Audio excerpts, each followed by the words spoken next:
하는 말씀 보면 데살로니가 후서입니다. 에필골몬 다음에 있죠. 데살로니가 후서 2장 1절에서 12절까지입니다. 좀 길긴 한데 같이 한 절씩 교독하도록 합니다. 형제들아, 우리가 너희에게 구하는 것은 우리 주 예수 그리스도의 강림하심과 우리가 그 앞에 모임에 관하여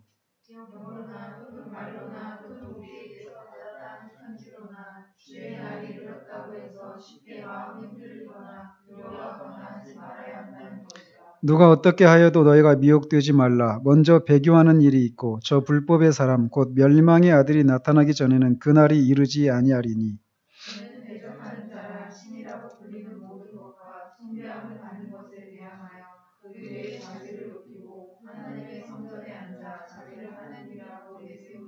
내가 너희와 함께 있을 때 이 일을 너희에게 말한 것을 기억하지 못하느냐.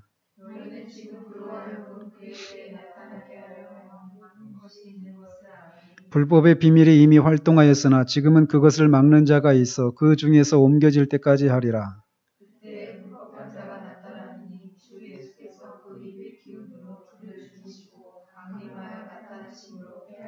악한 자의 나타남은 사탄의 활동을 따라 모든 능력과 표적과 거짓 기적과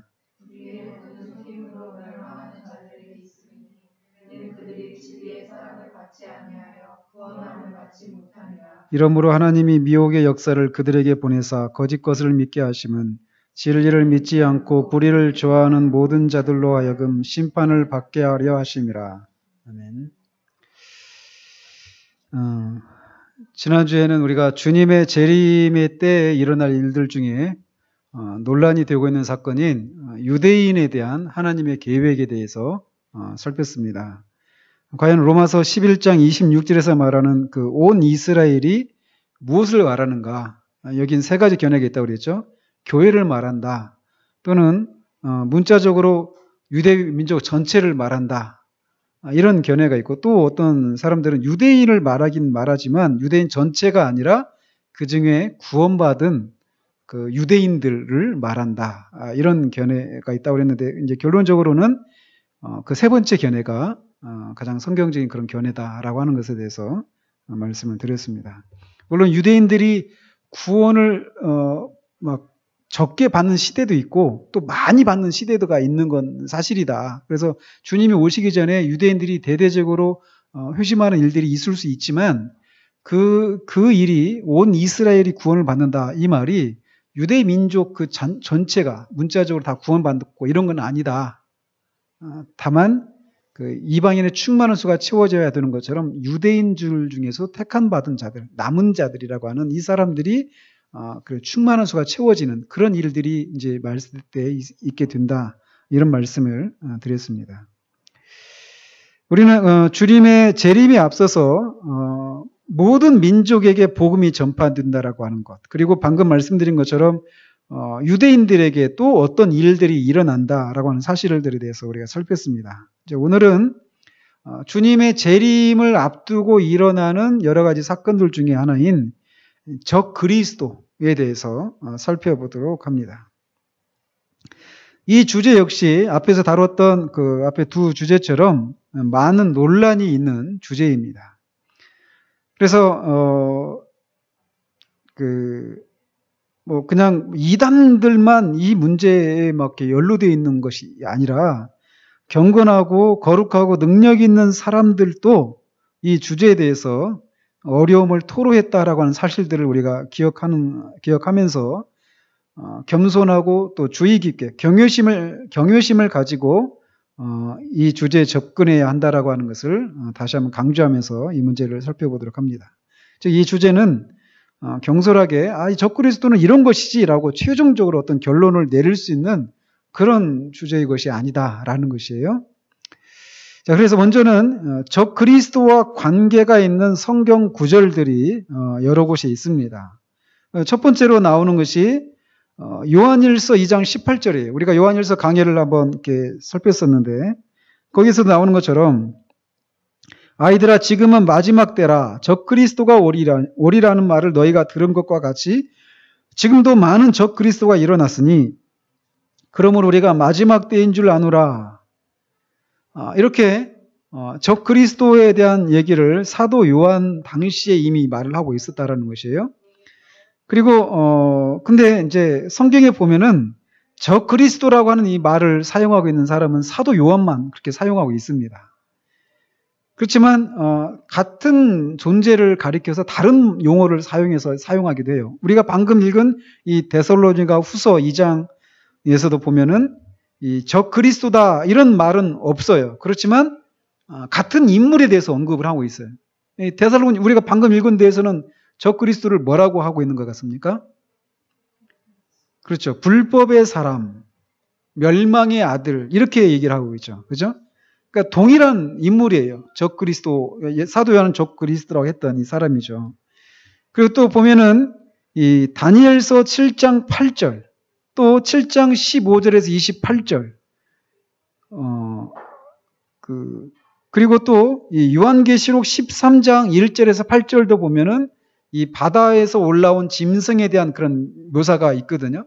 그러니까 다 그런 다니엘서 7장 여기도 이제 구체적으로 살펴보겠는데 이런 것들도 보면은 적 그리스도 이렇게 말을 하고 있지 않지만 다 똑같은 동일한 인물을 이렇게 묘사하고 있다라고 하는 것을 우리가 알 수 있습니다. 그리고 이 디모데전서 4장하고 베드로후서 2장 3장에서도 이 적 그리스도에 대해서 부수적으로 언급하고 있는 것을 우리가 찾아볼 수 있습니다. 아마 이런 구절들이 적 그리스도와 관련이 있는 그런 구절들이다. 이렇게 알 수 있어요. 그래서 요한일서, 그다음에 다니엘서 7장에, 요한계시록 13장에, 디모데전서 4장, 베드로후서 2, 3장 여기에서 이 적 그리스도에 대해서 언급을 하고 있다라고 할 수 있습니다. 자, 그래서 이 각 본문이 적 그리스도를 가리킨다고 하는 그런 증거를 살펴보도록 하면 먼저 다니엘서 7장입니다. 다니엘서 7장 8절을 이렇게 보면은 한번 찾아보시죠. 그냥 다니엘서 7장 8절입니다. 지금 우리가 다루고 있는 이 적 그리스도라고 하는 이 주제에 대해서 아까 말씀드린 것처럼 많은 논란이 있어요. 그래서 이 적 그리스도가 어떤 존재들인가 하면서 우리나라 세계에서 가장 큰 교회죠. 우리나라에 있는 그 교회 목사님도 이 적 그리스도가 뭐다라고 명시를 했었어요. 근데 이미 다 지나갔죠. 그러니까 무슨 말씀을 드리고 싶은 거냐면 다 누구나 이유가 출발할 때 이유 아시죠? 이유 유럽에 이유가 이렇게 출발할 때 요한계시록에 나오는 10뿔 열 머리 7뿔인가? 그거 하면서 그게 이유가 적 그리스도다 이런 얘기도 하고 막 그랬어요. 제가 어렸을 때도 교회에서 들었던 얘기들 중에. 근데 어때요? 다 지나갔죠? 그러니까 이 얘기들이 근래에만 일어난 것이 아니라 계속해서 왔었단 말이죠. 그래서 이것들이 과연 뭔가 이렇게 살펴보는 것은 이렇게 중요합니다. 7장 8절 한번 읽어보십시오. 다니엘서 7장 8절. 시작. 내가 그 뿔을 유심히 보는 중에 다른 작은 뿔이 그 사이에서 나더니 첫 번째 뿔 중에 셋이 그 앞에서 뿌리까지 뽑혔으며 이 작은 뿔에는 사람의 눈 같은 눈들이 있고 또 입이 있어 큰 말을 하였더라. 그러니까 이 다니엘서 7장에 나오는 봤던 그 환상 이거를 또 8장도 마찬가지입니다. 이거를 이게 이제 그 세계 역사가 어떻게 진행되는가를 다니엘이 이제 환상 중에 받은 거거든요. 로마 제국이 멸망을 하고 헬라 제국이 나타나고 헬라 제국이 또 4개로 쪼개지고 헬라 제국이 먼저죠. 그러고 나서 로마 제국이 나오고 그 다음에 또 제국이 어떻게 변해가는가 이런 것들이 미리 받은 거거든요. 환상 중에. 그래서 어떤 사람들은 특히 이제 자유주의자들이 그렇죠. 그러니까 이게 다니엘서가 주전 6세기 이때 이제 쓰여진 것으로 우리는 이제 믿는데 이 헬라가 멸망하고 로마 제국이 멸망하고 이거는 다 이제 로마 제국 같은 경우는 4세기 때 멸망했잖아요. 5세기 초, 4세기 말고 5세기 초에. 그러니까 그런 것들이 이게 후대에 쓰여진 것이다. 이렇게 얘기를 합니다. 그러니까 그런 예언이나 이런 것들을 믿지 않으니까 말이에요. 그러나 이거는 명백하게 그런 일들이 있기 전에 환상 중에 받은 것입니다. 다니엘이.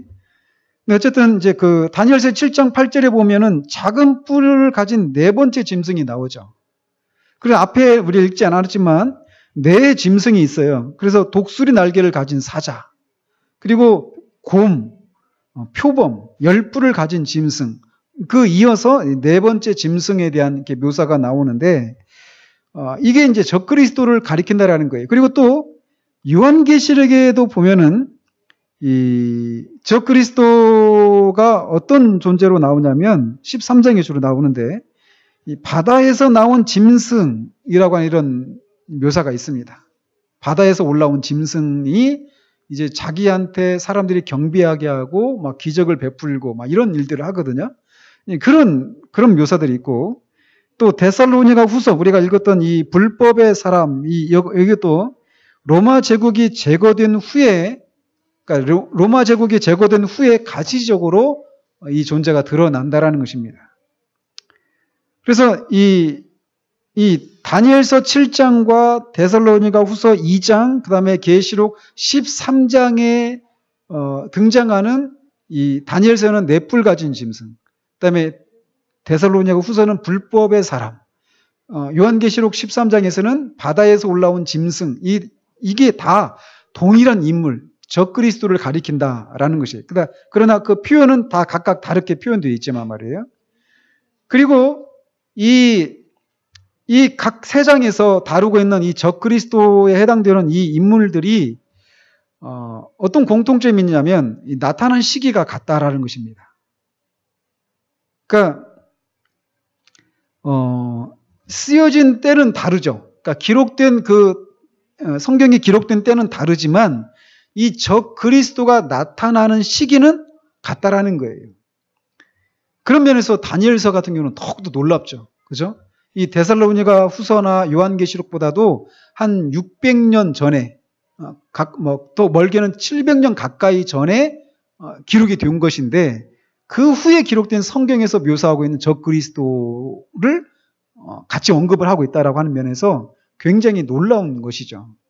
근데 이제 우리는 그게 놀라지만 하나님의 그 영원 속에 사시는 하나님의 입장에서 보면은 언제나 그게 놀라울 일이 아니죠. 미리 앞에 있는 일들을 현재처럼 보시니까 말이에요. 그래서 이제 그 각 세 장에서 다루고 있는 적그리스도가 각각 이렇게 첫 번째 세 존재로 다르게 묘사되고 있지만 동일한 인물이다라는 것이고, 또 이 두 번째로 공통점이 있는데 뭐냐면 이 나타난 시기가 같다라는 것이에요. 나타난 시기가. 그래서 작은 뿔은 언제 나타나느냐면 로마 제국을 나누어 물려받은 후계자 중 한 사람을 가리킨다라는 거예요. 그리고 그러니까 나중에 로마 제국이 멸망을 하잖아요. 그죠? 로마 제국을 나누어 물려받은 후계자 중 하나를 가리킨다는 거예요. 네 번째 짐승이. 그리고 이 요한계시록 13장에 나오는 그 짐승은 이교의 로마로 행진해가는 용 또는 사탄으로부터 그의 능력과 큰 권세를 받는다라는 것이에요. 그리고 데살로니가 후서 2장에 나오는 불법의 사람, 이 사람도 막는 자가 제거된 후에 나타난다라는 거예요. 근데 그 시기가 어떠냐? 로마 제국이 멸망한 후라고 하는 이런 면에서 이 공통점을 갖고 있다라는 거예요. 나타나는 시기가. 그리고 또 공통점이 있는데 이 다니엘서나 이 계시록이나 데살로니가 후서에서 말하는 이 적그리스도에 해당되는 이 인물들이 그들의 종말이 같다라는 거예요. 그래서 셋 모두 그리스도의 재림 시에 마지막 심판 때 멸망을 당한다라고 하는 측면에서 다 같은 공통점을 갖고 있다라는 것입니다. 그리고 또 이제 공통점이 있는데 9가지 공통점이 있는데 이제 그 중에 세 번째가 뭐냐면 네 번째가 각 기사에서 그 인물들, 적그리스도에 해당되는 인물들은 종교적이고 또 동시에 정치적인 권세를 휘두른다라는 것이에요. 정치적인 권세만 휘두르거나 종교적인 권세만 휘두르는 것이 아니라 정치와 종교의 그 권세를 같이 휘두르는 그런 입장에서 공통점을 갖고 있다는 것입니다. 그래서 다니엘서 7장에 나온 아까 작은 뿔, 이 네 번째 짐승, 이거는 앞에 그 세 가지 그 독수리 날개를 가진 사자, 곰, 표범 이런 짐승으로 표현되는 이 세 인물들과는 달리 이 네 번째 이 뿔은 다른 왕들과 비슷하긴 해요. 왕이라고 하는 측면에서 정치적인 권세를 휘두른다라고 하는 측면에서 그렇지만 이 다른 왕들과 달리 이 네 번째 이 짐승은 종교적인 권세를 가졌다라고 하는 점에서 다릅니다. 그래서 7장 24절 25절 보면 이렇게 되어 있어요. 그 열 뿔은 그 나라에서 일어날 열 왕이요 그 후에 또 하나가 일어나리니 그는 먼저 있던 자들과 다르고 또 새 왕을 복종시킬 것이며, 자 여기까지는 어때요? 다 정치적인 그런 권세를 휘두른다라고 하는 것을 묘사하고 있죠.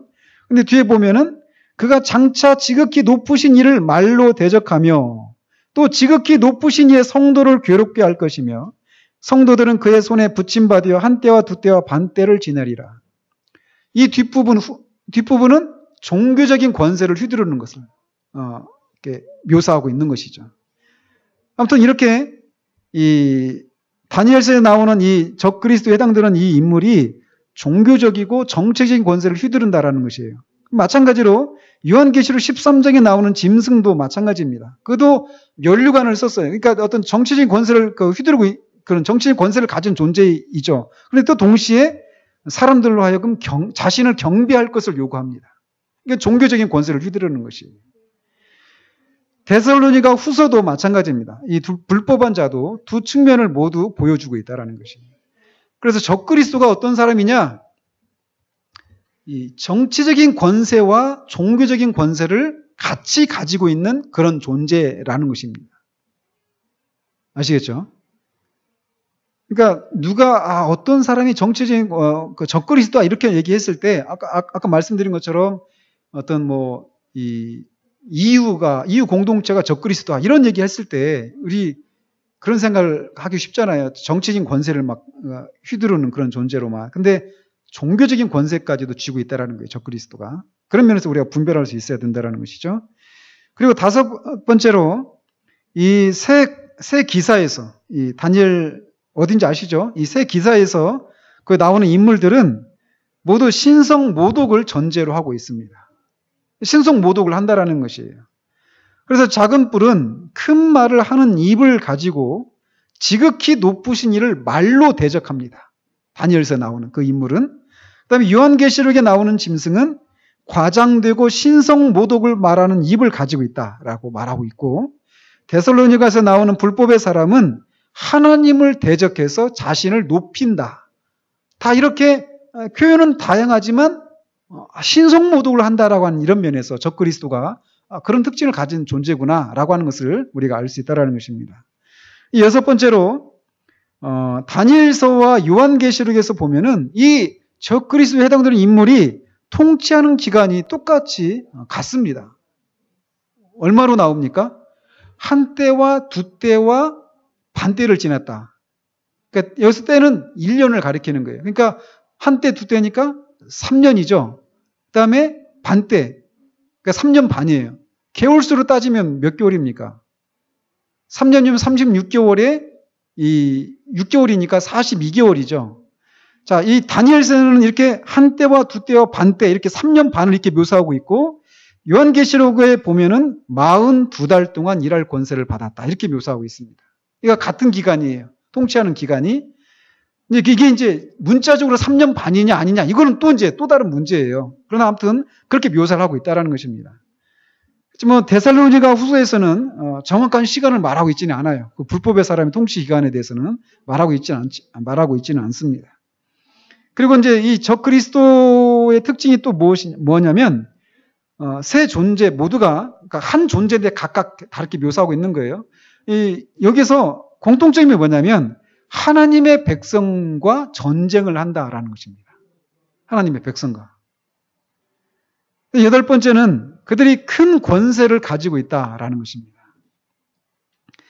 그래서 다니엘서에 나오는 작은 뿔에 대해서는 그 모양이 그의 동류보다 커 보인다 이렇게 기록하고 있고, 요한계시록에서 나오는 짐승에 대해서는 누가 능히 이와 더불어 싸우리요 이렇게 수사 의문문으로 말하고 있어서 가장 큰 권세를 갖고 있다라고 말하고 있고, 데살로니가 후서에서 불법의 사람은 모든 능력과 표적과 거짓 기적을 가지고 일한다 이렇게 기록이 되어 있어서 이 적그리스도에 해당되는 인물은 큰 권세를 가지고 있다라고 하는 것을 우리가 이렇게 알 수 있습니다. 그리고 마지막으로 이 세 존재는 모두 사람들에게 신에게 바치는 그런 충성을 요구합니다. 자신을 신적인 존재로 충성하고 경배할 것을 요구하고 있다라는 것입니다. 그래서 작은 뿔은 자신을 지극히 높으신 자의 성도와 때와 법보다 위에 자신을 이렇게 놓고 있고, 짐승, 계시록에 나오는 짐승은 무리들이 자신을 경배하도록 요구하고, 불법의 사람, 데살로니가 후서에 나오는 불법의 사람은 자신을 하나님으로 높입니다.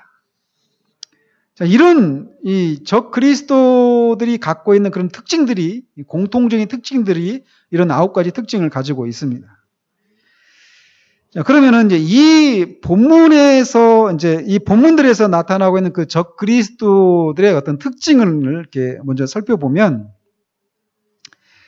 이 세 본문의 그 관계를 이렇게 볼 때, 그것들이 이제 모두 뭘 의미하고 바울이 데살로니가 후서 2장에서 가르치고 있는 것은 무엇일까라는 것입니다. 바울은 먼저 주의 날이 어떤 사람들이 말하는 것처럼 그렇게 가깝지는 않다는 말로 데살로니가 후서 2장을 시작하고 있습니다. 그러고 나서 특정한 일들, 주의 날이 이르기 전에 어떤 특정한 일들이 먼저 일어나야 한다라고 설명을 하고 있어요. 그래서 첫 번째로 어떤 일들이 일어나야 된다라고 말을 하고 있느냐면, 배도하는 일이 있을 것이다 라고 말하고 있습니다. 배도가 뭡니까? 배도 혹은 배교 이렇게 말을 합니다. 그래서 이 배교가 뭐냐면 말 그대로 등을 돌리는 거예요. 그러니까 우리가 믿고 있는 이 진리를 거부하고 등을 돌리고 돌아서 버리는 것입니다. 믿음을 저버리는 거예요. 이런 일들이 있는데 그냥 한두 사람에게서 일어난 일들이 아니라 대대적인 그런 배교가 일어난다는 거예요. 대대적인 배교들이. 그러니까 이제 그런 면에서 점점 이제 우리 시대가 주님이 올 날에 점점 가까이 가고 있다라고 하는 것을 우리가 이제 점점 느끼게 됩니다. 이게 이제 여러분들에게 피부적으로 와닿지 않을지 모르겠어요. 근데 저는 이제 말씀을 전하는 입장에서 이렇게 보면은, 복음을 전하는 것이 정말 이게, 참 많은 싸움을 요구하는 그런 시대를 우리가 살아가고 있구나. 이런 생각을 점점 하게 됩니다. 왜냐하면 유명한 그런 사람들이, 이렇게 말씀을 전하는 데 있어서 우리가 지금까지 전통적으로 역사의 그런 실현의 과정을 통해서 옳은 것으로 믿어져 왔던 이 진리들이 점점 조금씩 타협해져 가는 이런 일들이 교회 안에서 많이 벌어지고 있거든요. 그런 면에서 아무튼 이 시대가 주님이 오시는 것과 이제 아주 가까운 그런 시기를 우리가 들어서고 있구나, 이런 생각을 이제 하게 된다라는 것입니다. 아무튼 이 불법의 사람이 나타나기 전에 어떤 일들이 일어나냐면 배교, 대대적인 배교가 있다라는 거예요. 배교는 어디에서 일어나겠습니까? 그러니까 교회에서 일어나는 거예요. 교회에서. 세상에서 일어나는 것이 아니라 교회 안에서 이런 대대적인 배교가 일어나기 시작한다라는 것이에요. 그 다음에 불법한 자, 멸망의 아들, 악하고 무법한 자가 나타날 것이다 라고 사도가 얘기하고 있다는 것이에요. 그가 이 장차 올 것이라고 지금 말하고 있지 않다라고 하는 것을 우리가 주의해야 합니다.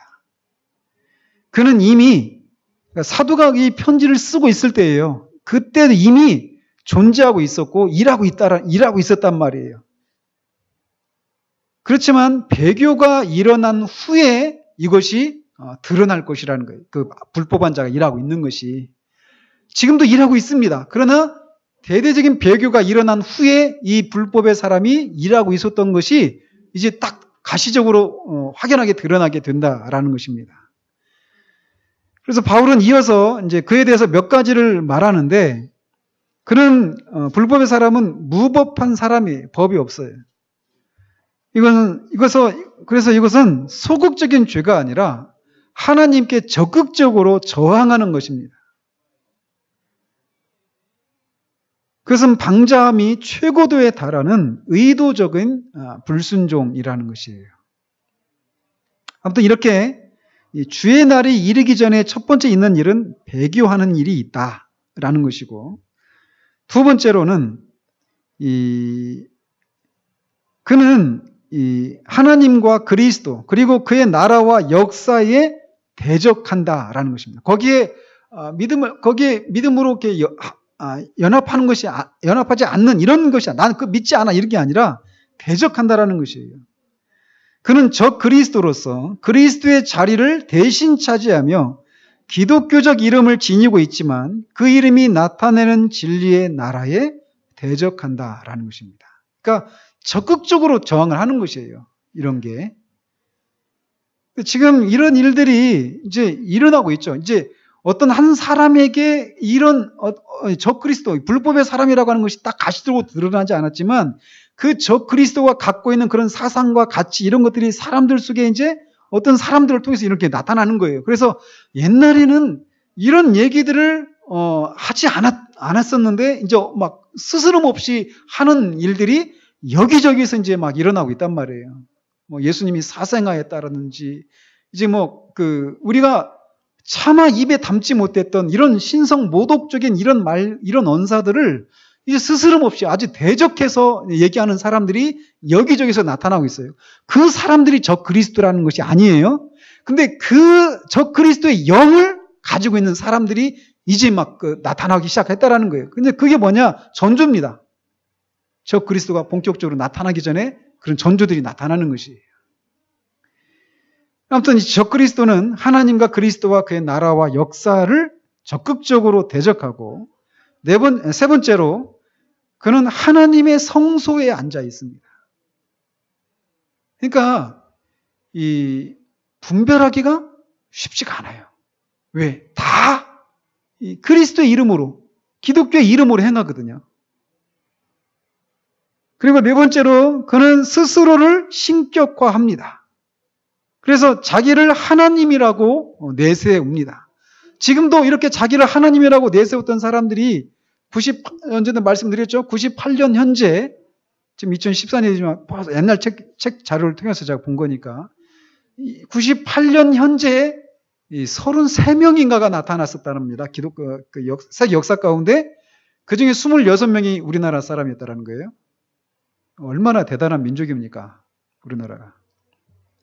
그만큼 우리가 이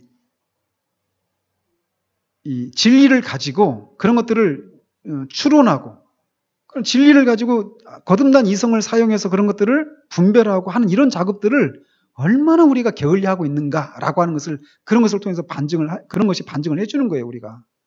그러니까 마음이 뜨겁고 뭔가 막 감동이 있고 이런 것들을 막 찾아서 막 가잖아요. 근데 이것이 없다라는 것이 아닙니다. 진리를 깨달을 때 거기에서 반드시 그런 정서의 움직임이 반드시 나타나요.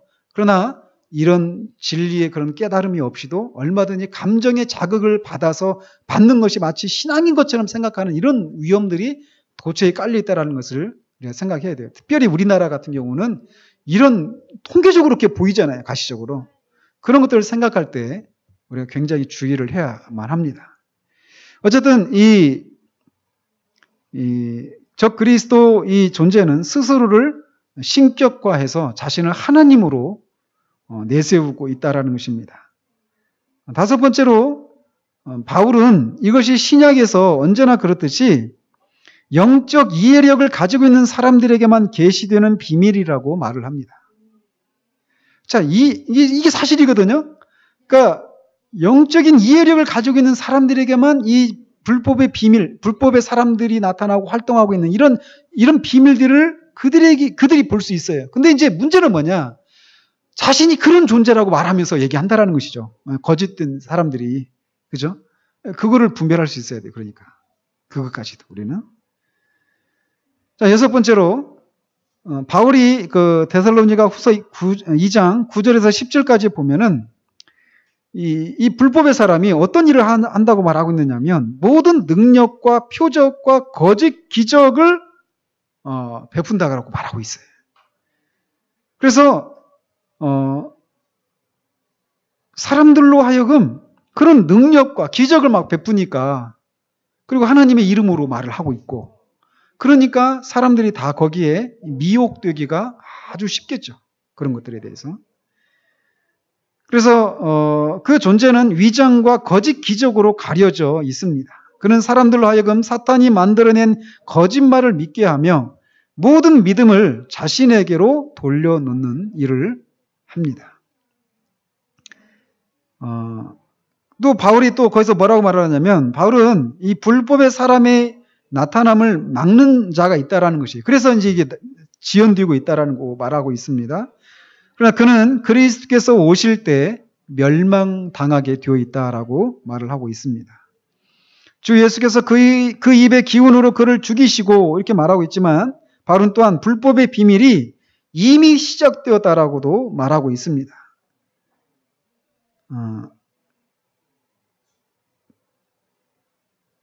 그렇지만 이제 그 아까 다니엘서나 요한계시록에서 말하는 것처럼 한 때와 두 때와 반 또는 42달 동안 이렇게 다니엘과 요한계시록은 명시하고 있지만, 바울은 이 정확한 시간을 말하고 있지는 않습니다.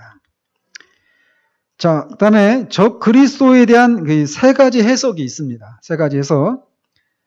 적 그리스도에 대해서 이제 해석하는 그 세 가지 그 견해가 있는데, 이제 주로 세 가지 견해가 있다는 거예요. 하나는 뭐냐면 이 일이 이미 일어났다라고 말하고 있습니다. 말하는 주장이 있어요. 그래서 그것은 그러니까 적 그리스도가 나타나기 전에 대대적인 배교가 있다고 그랬잖아요. 그걸 뭘 말하냐면 유대인들의 배교가 있었다, 이렇게 말하면서 이 일은 이미 있었다. 그래서 유대인들은 배교했고 그리스도를 거부했다. 그러니까 이미 적 그리스도는 나타났다, 이렇게 해석하는 사람이 있어요. 또 두 번째 견해는 이 일은 전적으로 미래에 일어날 일이다. 아직 일어나지 않았다라는 것이 완전히 미래에 일어날 일이라는 것입니다. 그래서 예루살렘의 회복된 성전에서 자신을 높이고 성도들과 전쟁을 하는 어떤 유대인 혹은 이방인을 가리킨다, 이렇게 말을 하는 사람도 있습니다. 아직 나타나지 않았다, 이렇게 말하는 사람들이 있어요. 그리고 세 번째 같은 경우는 이 적 그리스도에 대한 본문들이 교황제도를 말한다라고 주장하는 사람들이 있습니다. 주로 이 주장을 말하는 사람들이 누구일까요? 종교개혁가들이 주로 이 주장을 얘기합니다. 그래서 이런 논쟁을 뒷받침하기 위해서 그들은 이 하나님의 성전에 앉는다라고 하는 말을 지적해서 이 교황제도가 바로 적 그리스도를 가리킨다라고 주장을 한다라는 것이에요. 그래서 그들의 말을 좀 더 이렇게 살펴보면, 그들은 이 데살로니가 후서에서 그 하나님의 성전에 앉아라고 한 이 말이 하나님 백성 가운데 있는 교회의 교황석을 가리킨다, 이렇게 해석을 합니다. 그들은 로마 제국 몰락 후에, 아까 어땠어요? 로마 제국 몰락 후에 이 적 그리스도가 나타난다, 이렇게 얘기했잖아요. 다니엘서나 요한계시록이나 이 불법의 사람이나, 그죠? 근데 로마 제국 몰락 후에 교황의 권력이 시작되었습니다. 실제로 교회 역사 가운데. 그래서 적 그리스도에 대한 기원에 대한 성경의 기사와 일치한단 말이죠. 그런 면에서. 그리고 또 그들은 교황이 경배를 요구할 뿐 아니라 정치적이자 종교적인 요소까지 가지고 있으며 더 나아가 복음에 반대하고 있다고 주장을 합니다. 그렇죠. 종교개혁 시대 때 보면은 그렇죠. 교황이 정치적이고 종교적인 권세를 가지고 있어 교황의 무호까지 얘기하면서 신적인 권위까지 얘기하잖아요. 그죠? 그리고 오직 믿음으로 의롭다 하심을 부인하고 교회를 높이는 것에 이것이 대단히 미묘하게 나타나 있다라고 주장을 합니다. 그리고 또 이 거짓 기적과 표적을 일으킨다고 그랬잖아요. 그래서 거짓 기적을 로마 카톨릭 교회가 주장하는 수많은 기적과 대비시킵니다. 지금도 로마 카톨릭 안에서 그런 뭐 이렇게 막 마리아 성모 여기서 막 그 눈 피물이 나오고 막 이런 거 있잖아요. 지금도 많잖아요. 그래서 사람들이 몰려가잖아요. 왜 몰려간 줄 아십니까? 다 공로주의 때문에 그러는 거예요. 그런 것들도 지금도 여전히. 그런 것을 통해서 자기 공로를 쌓는 거죠. 그러니까 가서 이렇게 기도하고 그런 것을 체험하는 것을 통해서 말이에요. 근데 어쨌든 다 맞아 떨어지죠. 그죠? 예. 그래서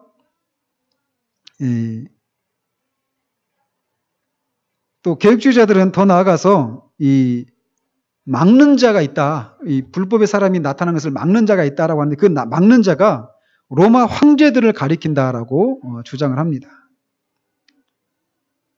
그리고 이 주의 입의 기운에 의해서 그 적그리스도가 멸망을 한다. 이 표현도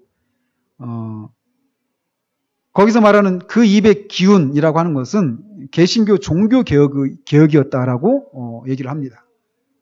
종교 개혁을 통해서 이 교황의 권세가 완전히 옛날 같은 그런 권세를 가질 수가 없었잖아요. 그죠? 그래서 요한계시록 11장 13절에서 이제 무너진 성 10분의 1이라고 하는 표현이 나오는데 그거는 뭐 프랑스 혁명을 가리킨다라고 하는 이런 언급도 있다라고 얘기를 합니다. 그러나 분명한 것은 우리가 적 그리스도에 대해서 주로 이제 이 세 가지 견해를 지지한단 말이에요. 이미 일어났다. 유대인의 그런 배교와 그리스도를 거부한 사건을 통해서 이미 일어났던 일이다. 아니면 전적으로 미래에 일어날 일이다. 이렇게 말하는 사람이 있는가 하면 교황제도를 가리킨다 하면서 교황제도 여러 가지 것들을 일치시켜서 해석을 하는 이런 것들이 이제 우리가 적 그리스도라고 하는 주제와 관련해서 가능한 해석들이라는 것이에요. 그렇지만 우리가 어느 것도 확실하게 이거다라고 말할 수 없는 불확실한 그런 요소들이 분명히 있고 이 세 가지 견해 모두에 대해서 얼마든지 다른 반론을 제기할 수 있다라는 것입니다. 그러나 분명한 것은 아무튼 그럼에도 불구하고 우리가 확신할 수 있는 몇 가지 것이 있다라는 것입니다. 그래서 보면은 앞에서도 보았듯이 저 그리스도는 앞으로 나타납니까? 예? 이미 활동하고 있었죠. 그죠? 그러니까 이미 사도 바울과 요한 시대에 활동하고 있었다라는 것이에요. 이미. 그건 분명합니다. 그러나 최종적으로 그 어떤 한 인물에게 그 모든 권세가 딱 집중되어 가지고 신성을 모독하고 그 자신을 경배하게 하고 이런 존재는 아직 나타나지 않았지만 이미 적 그리스도의 활동은 이미 시작이 되고 있었다라는 것이에요. 이미 초대교회 때 말이에요. 그리고 그를 흉내낸 존재들이 많이 있어 왔죠. 지금까지. 지금도 있고 말이에요. 그렇지만 그가 이 세대가 끝나기 직전에 최고의 힘을 발휘할 것이라고 하는 사실은 분명합니다. 이런 모습은 아직 나타나지 않았죠. 그렇죠?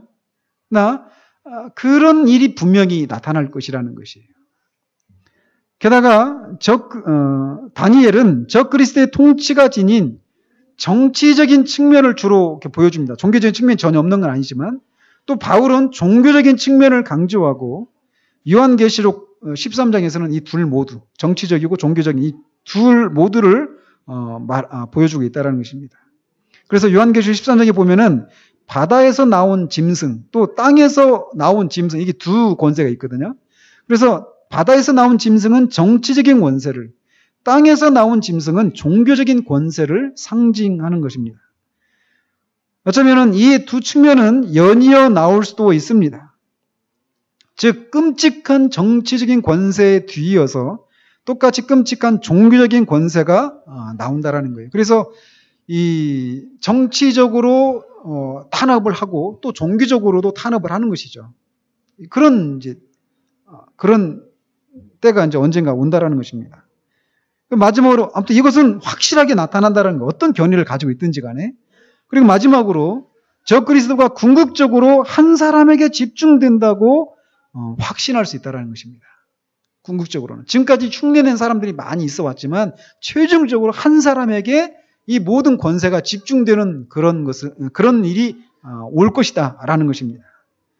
그는 끔찍한 권세를 가질 것이며 택함받은 자들까지 거의 속일 정도의 기적과 표적을 행할 수 있을 것입니다. 그래서 이 구절, 이런 것들이 이제 이 구절들에서 말하고 있는 것이라고 생각할 수 있다는 것이죠. 그래서 우리는 우리 자신이 이미 이런 권세와 마주하고 있다고 하는 사실을 깨달아야 합니다. 이런 권세와. 그래서 우리가 이것을 지나치게 단순화하는 잘못을 저질러서도 안 됩니다. 이거를.